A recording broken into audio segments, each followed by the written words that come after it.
What's going on, everybody? Welcome back to another episode of Yammie Noob. If you were expecting a list from me today, you are mistaken. Today we are going to be living with the Scout. This is the first time you've seen one of my living with videos. I run out, I take this motorcycle for a week or so and see what it's like to actually live with this motorcycle, because remember, somebody is going to be getting this for free. Stay tuned.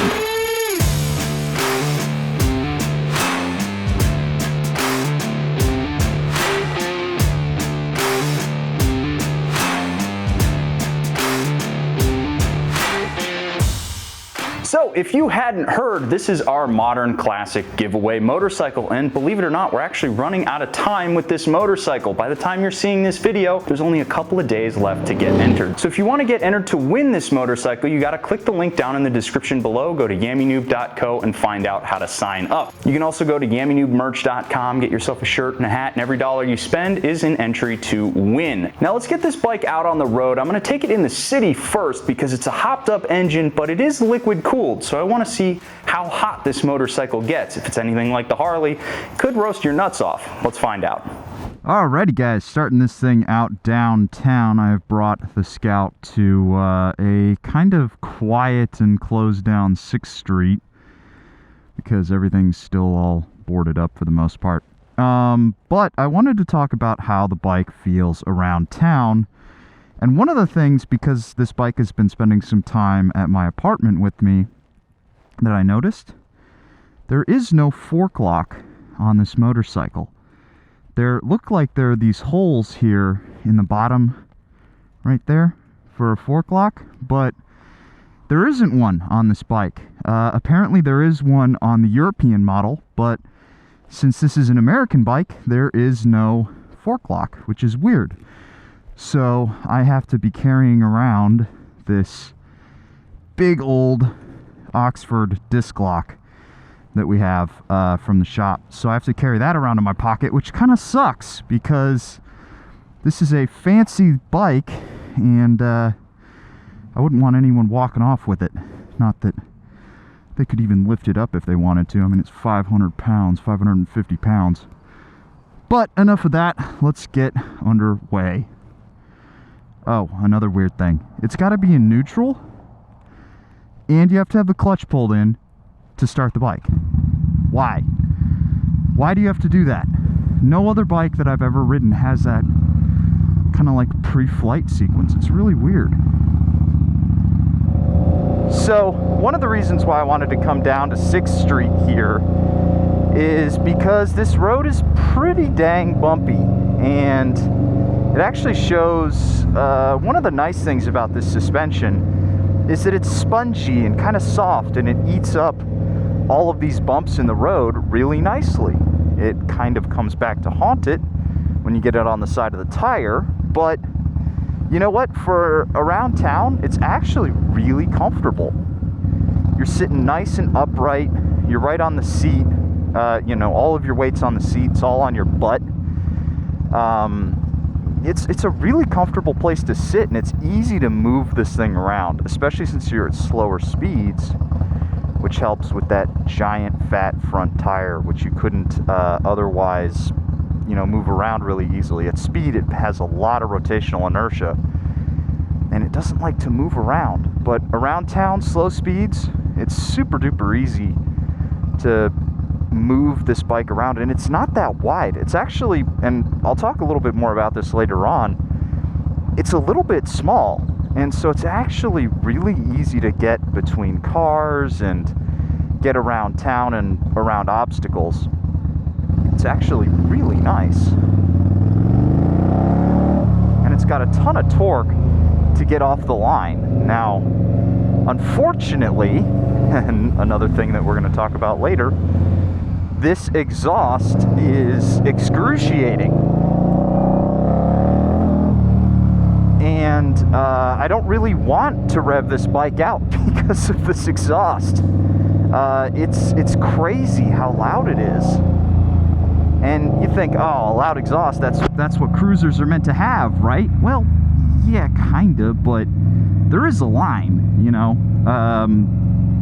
I think this is just straight pipes for the sake of having straight pipes. I'm not exactly sure what the design idea was behind these, other than let's make a lot of noise. That's what it feels like I'm doing. And so around town, I don't really want to rev the bike out, even though that's where all the power is, because I'm a nuisance to society. I will definitely catch people on the side of the road looking at me with disgust. So definitely pick your exhaust wisely on this motorcycle. Now, getting back to how it performs around town, one of the things that I'm really surprised by is actually the rear brake on this motorcycle. The rear brake works really, really well, and I'm a little nervous to grab a whole fistful of front brake because it doesn't have ABS and these tires aren't that great. Again, more on that later, but it's really nice to be able to use that rear brake to slow this bike down, combined with the engine braking that you get out of this big stonking V-twin here. You know, you don't normally need to put too much braking effort in, and the bike's really nice and upright the whole time, even at slow speeds, because of how long it is. It's a very long bike. And now that the sun's out, you can see how all of the chrome and even the black really gleams in the sunlight. This thing is a handsome motorcycle. One thing I will say though, is it can be a little bit of a bear from time to time because of how potent this engine is. It's possible to grab just a wee bit too much throttle and just send yourself rocketing forward, especially if you're in the higher RPMs. This bike really likes to be above 4,000, 4,500 RPM. That's where it really starts to wake up. And if you're in that rev range, which I usually am not because of these pipes, if you're in that area, you grab the throttle, you're just gonna go shooting forward. It's crazy how quick this thing will accelerate. And that's great out of a cruiser. I mean, usually you think these are nice, slow, lopey motorcycles, and this one is not slow and lopey. It's a very rapid little bike. So really around town, I would give this motorcycle probably like a 7 or 8 out of 10, only because I'm only holding it back really because of the exhaust that's on here. Now, one thing I have been thinking about a lot with this bike is the heat, because, you know, it's a potent engine and all of that horsepower means additional heat. And we do have a liquid cooled bike, so theoretically it's staying cooler, but I have noticed that when I'm just riding the bike around kind of start-stop traffic on 35, or, you know, I'm going stoplight to stoplight, the rear cylinder really starts to get warm. You get a little bit of that Panigale effect where the seat starts to warm up and your thighs start to cook.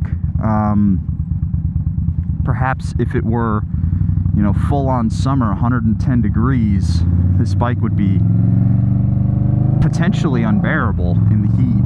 So that is something to consider. But then again, you get the bike moving and all that goes away. So if you're in a really hot climate, maybe the Scout is not the perfect commuter for you. Probably another more laid-back cruiser would be something that's not as juiced up as this one is. So now, with all of that being said, why don't I take the bike back into the shop and talk a little bit more in detail about my favorite things about this motorcycle and some of the things that I really don't like, because unfortunately it's not perfect and there are some pretty glaring flaws with the Scout that you really need to address if you want to own one. Alrighty guys, bringing the bike back in here in the shop, I wanted to talk about some of my favorite and least favorite things about this motorcycle, because while it is better than the Harley Sportster, it does have a lot of things in here that aren't exactly perfect. It's a great motorcycle, don't get me wrong, but it could be better. But let's start out with my favorite thing. Of all of the items on this motorcycle, the best thing is this engine. It is unbelievable. The first time I rode it around on the Scout Bobber that we rented from Twisted Road, it's really surprised me how potent it was. Spending a lot more time with this motorcycle, it feels so good. The power comes on exactly like you'd want it to. Even though it does like to rev a little bit higher, which isn't exactly what you'd expect from a cruiser, it's still so much fun to run this bike through the gears. Now, the only problem with an engine that potent is the fact that this suspension and tire setup cannot keep up with this bike. It just simply can't. This front tire, a 130 section, is basically just a rear tire on some other bikes. It's so wide and so heavy to turn in. It's really not confidence inspiring, especially when combined with this bargain basement front fork and this preload only rear shock. It's a little bit lame, but of course it's a cruiser. It's just kind of meant to go in a straight line. But I would like to see this thing be able to get into a corner a little bit better because it is actually a really sporting frame. Now, the next thing I wanted to talk about is a little give and take. I love the way this motorcycle looks. I think they nailed that classic aesthetic that they were going for with this motorcycle, but you have a lot of chrome on this motorcycle. It is very dad biked out. From the handlebars to the front suspension to the exhaust, there is a lot of chrome on this motorcycle.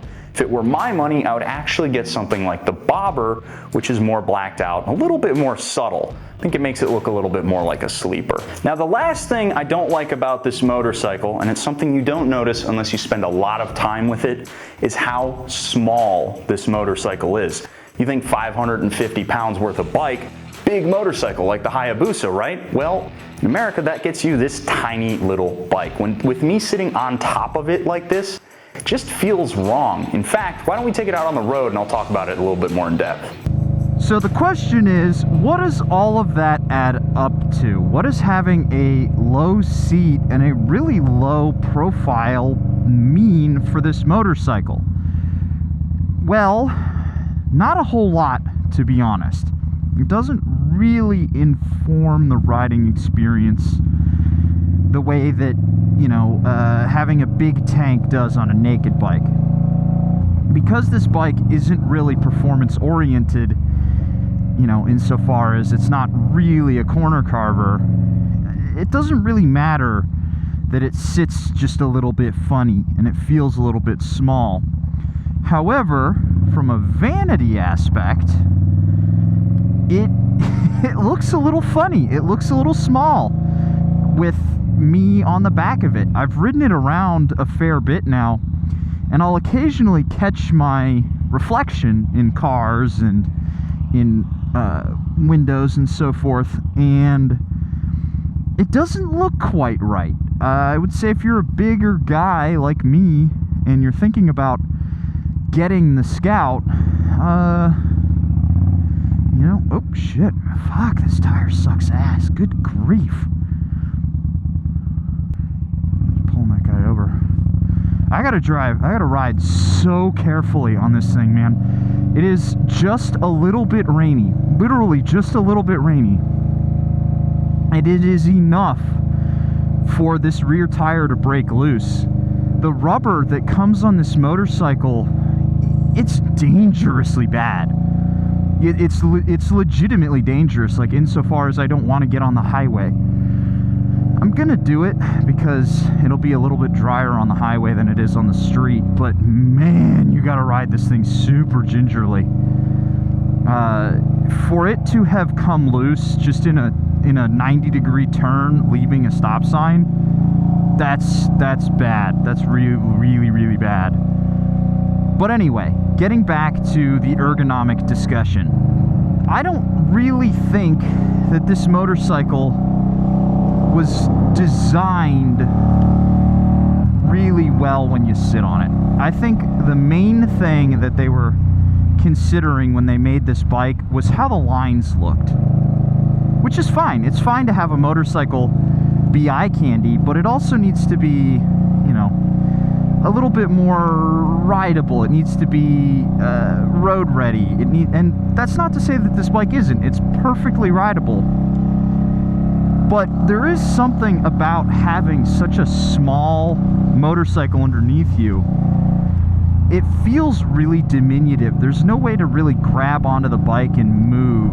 And I don't know, it doesn't feel right. With this much power, I'd really like a commanding motorcycle around it. And it doesn't feel like it should weigh as much as it does because of how small it is. You know, it's closer to 550 pounds, but it feels like it should be in the mid to low 400s. It feels like it should be, you know, beginner bike weight. And if it was beginner bike weight, this would be the fastest cruiser on the market. Good grief, it would be so fast.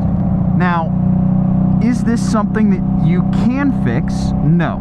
Is it something that you need to fix? No, it's not.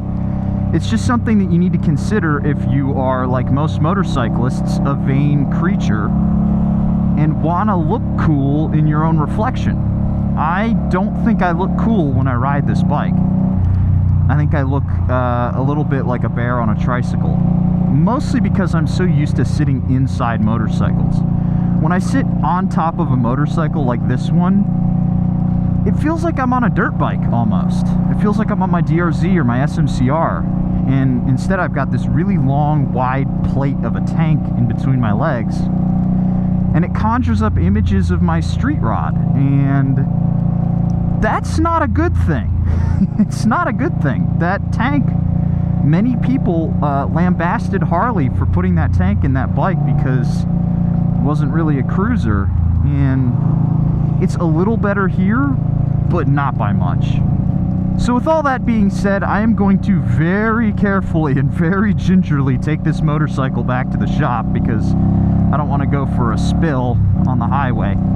And let's talk about some of the mods that you should make to this bike and some you probably shouldn't.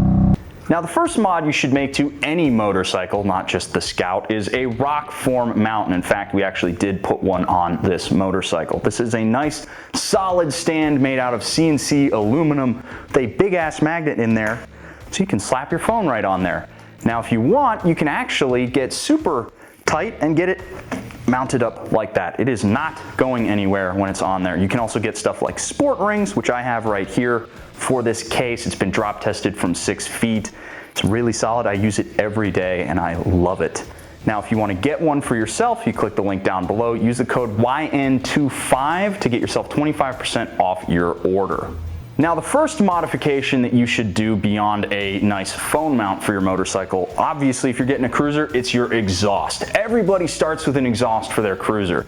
Now, we actually have a set of Vance and High slip-ons for this bike, but they are excruciatingly loud. They are so loud that it kind of defeats the purpose. It makes the bike not super fun to ride. So what I would do with a motor this sporting is actually get a nice 2-in-1 system for this bike. That would give you a little bit more power. You might put a tune on there. It'll just make the bike feel a little bit more peppy. Not that it needs it, but you know, you're spending money on an exhaust. You should go all the way, right? The next thing you need to address on this motorcycle are the grips. Now, we actually have a set of aftermarket grips on here, but these are, again, like the exhaust, kind of excruciating to use. These things are too fat, and since this is a ride-by-wire throttle, any excess movement in this lever, which is easy to get through thanks to this big paddle, you can hear it in the exhaust, and it'll go like whoom, whoom, whoom, whoom, whoom every time you go over a bump. It's really annoying. Stick with nice, thin, less bulbous things because you don't actually have to eat out much vibration on this motorcycle. Along with that, you should address your foot pegs. Here we actually do have a set of, again, aftermarket foot pegs, but they're a little bit too wide for the controls on this motorcycle, and I find myself missing them a little bit. So maybe longer pegs on your brake lever and on your gear shift lever would help solve that problem. So rounding us out with modifications you need to make to this motorcycle, you need to address the tires. You heard me talk about it in the ride segment just beforehand, but these tires are trash. I don't understand why cruiser motorcycles from the factory always come with awful rubber. They don't need to. You can put good tires on a cruiser. So these have to go. They have no wet weather grip. They almost have no grip in the dry. It's insane how bad they are. So you need to get yourself a new set of rubber. It is a little hard on this motorcycle because of how wide that front is. Last thing you need to do is address this suspension. I said it before, but this bike is actually reasonably sporty. If you want to actually be able to go out and throw this bike into a corner, getting some stiffer springs, some drop-in cartridges would be great. Maybe a piggyback suspension here. Really help this bike come alive. Now, the last thing I want to do with this motorcycle is I want to take it out for a big day of riding. A lot of guys buy a cruiser and they want to go see what's on the other side of the horizon, so why don't we go do that? Alrighty guys, I said that I was going to be taking this thing out for a long ride, and unfortunately, I just can't do it. You can call me a wimp all you want, but those pipes are too damn loud. I can't be on the bike for that long. It's actually, I've been on it for about 20 miles today, and I'm already starting to get a headache. So I can't really tell you what it's going to be like after, 100 miles in the saddle, which was originally my goal. However, I can tell you that you can definitely do 100 miles on this thing, no problem, without batting an eye, assuming you don't have some crazy loud pipes on there. We're going to talk about it for just a second. So, the riding stance on this motorcycle is incredibly amenable. The pegs aren't so far forward that you're like stretched out like that. Although, I mean, because of the shape of these current pegs on here, you can totally stretch out and just kind of chill and scoot down the road like you're on a giant lazy boy. When you do this, it's actually pretty darn comfortable, and it feels a little bit more like you're sitting inside the motorcycle, which, one of my biggest complaints about this bike is sitting on top of it. I don't like that feeling. Obviously, I can't use any of the foot controls, but yeah, it's pretty comfortable. I feel like this could use an upgraded seat. If you really wanted to, start looking over the horizon with this motorcycle. But other than that, I mean, it's basically ready to go. You could do a big trip on this motorcycle, no problem. But, you kind of knew that. It was a cruiser. Duh. I mean, it's meant to cruise, right? So, instead of wasting everybody's time with stating the obvious, I'd rather just wrap up my thoughts here on this motorcycle out on Lime Creek, which I believe is probably one of the worst places to have this motorcycle, because I've come to the conclusion that this is the motorcycling equivalent of LS swapping a, 1970s Chevelle. You take a big old LS engine and drop it into a frame from 50 years ago. That's kind of the feeling that I get out of this. Now, obviously, the frame is not 50 years old on this motorcycle. The frame's actually really cool, and it's modern, and it's technical, and all that stuff. But the suspension and the way you sit on it, it feels old school, which I think is what they were going for. They were trying to make this old-feeling heritage cruiser, and they nailed it, and they slapped this massive engine in there, and it makes it kind of this hairy, rowdy, good time ride. It's actually really fun. And, if this pipe wasn't there, I would probably have a hard time getting off this motorcycle. I would not want to put it back in the shop this afternoon. This is my last day spending any real time with the Scout before we give it away. And if it was a little quieter, you would not be able to get me off this motorcycle. It's, despite being so weird for me to sit on and having that small feeling, I don't even care, because it's such a fun bike to just cruise around on. You don't want to push it at all, It's not a motorcycle that you want to push, and this is actually probably one of the slowest times I've been down Lime Creek, but I'm just, sitting here looking at the scenery, chilling out and enjoying the ride. And that's what this motorcycle's about. And you know what? For $9 grand, brand new without ABS, dude, this is a killer motorcycle. This is such a good deal. There are some glaring flaws on this bike, like the suspension and the size, which really there isn't a magic bullet for. There's no way to say, oh, well, you know, you do this, that, and the other thing, and the motorcycle's going to fit you a whole lot better. Or you do, you know, a cartridge swap and new suspension in the back. Well, that's thousands of dollars worth of components there. So, you know, my gut says that if you're out there looking to get a Scout, what you really should do to it, get yourself a 2-in-1 exhaust, which is a little bit more performance oriented, and then literally just run the bike as is. Just do that. Just put your 2-in-1 exhaust, maybe get a fuel tuner on there, and then just ride the bike, man. You know, I came up with a couple of mods that you could do, you know, grips and foot pegs and all that stuff, but at the end of the day, none of that matters, because you can go out and just ride this bike right out of the dealership, and it is set up ready for you to go see what's on the other side of the horizon. And that's why people say if you're looking at a Sportster, you should look at a Scout, because you have to fix so many things on the Sportster. Oh my God, you have to fix so much stuff. And even if you do, you know, the 1275 swap, which we did, you're still not making the power that this is. Now, admittedly, at that point, we're talking kind of different motorcycles and styles of bike, but they're still cruisers. And for this to be a turnkey solution that's cheaper out the door and cheaper in the aftermarket in terms of stuff you have to do to it, the Scout is the winner, hands down. Now, I haven't had a good chance to ride some of the other Metric Cruisers. I spent some time on a Vulcan. I spent some time on, you know, the C50T. I need to spend more time on stuff like the Bolt, the new Rebel 1100. There's a lot of stuff that I need to ride to really figure out where this sits in the marketplace. But from an American manufacturer, this is the best motorcycle that you can buy if you want some performance chops and, you know, that heritage look. You can't beat it.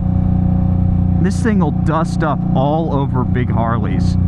It'll dust up all over little Harleys. I mean, even some of the bigger Indians, this thing is faster than. Wow, look at how low Lake Travis is. Look at all that. But anyway, I mean, this motorcycle it's great. It's great. It's one of those bikes where we had it in the shop and we actually didn't do anything to this motorcycle. We didn't do a single modification. And, you know, aside from a better set of grips and better foot pegs and a better exhaust, I wouldn't do anything to this bike. You know, we could try to remove some of the dad bike chrome stuff, but you know what? If you don't like that, they've got a Scout for you in the bobber that has all that toned down. It's all blacked out. And I think it's even cheaper. You know, I mean, it's less heavy, it's less money, and it's the same engine. So if you want it blacked out, just get the blacked out version. Admittedly, the suspension is a little bit funny there. It's not exactly as comfortable as this motorcycle is, but you can swap the suspension out for, you know, stock Scout suspension, no problem. So if I love this motorcycle so much, who do I think should be buying it? Well, very obviously, it's not a beginner bike. It's just way too potent for the average beginner. It is a hairy motorcycle to ride. But I also wouldn't say it's for your traditional Harley boy either, because they want that big air-cooled feel. So if you're one of those guys who has to have an air-cooled cruiser, this is not going to change your mind. Instead, I think this motorcycle is actually best for the sport bike guy who is curious about what cruisers can be. I mean, this is the first motorcycle that we got Yammie on that was a cruiser, and he was like, oh, I get it. It's fun. It's potent. It's characterful. if you're trying to show a sport bike guy, you know, that laid-back cruiser lifestyle, get them on a Scout, man. They're going to be able to have fun and twist the throttle. The suspension is going to keep them from pushing, and so they'll actually get into that, you know, laid-back, chilled-out mood, and then whenever they want to, they can hop on the throttle and feel that kind of V-twin go. I mean, it's such a fun little bike that's set up for a not-so-sold cruiser rider. Somebody who doesn't really know if they want a cruiser or not. And I think that's actually really cool because they, unlike something like the Vulcan, where they kind of took a naked bike and smashed and smashed and smashed and broke all its bones until they kind of made a cruiser out of it. What these guys have done over at Indian is they've made a cruiser that is from the ground up. Its bones are cruiser bones. And then they made it handle pretty well and gave it a really potent engine. That's all I would want out of a cruiser, really. You know, will it hold up against bikes like the Rebel 1100? Well, we'll have to find out. But, you know, it's, as it stands right now, this is probably the single best American motorcycle in production if you want something that's performance oriented, you know.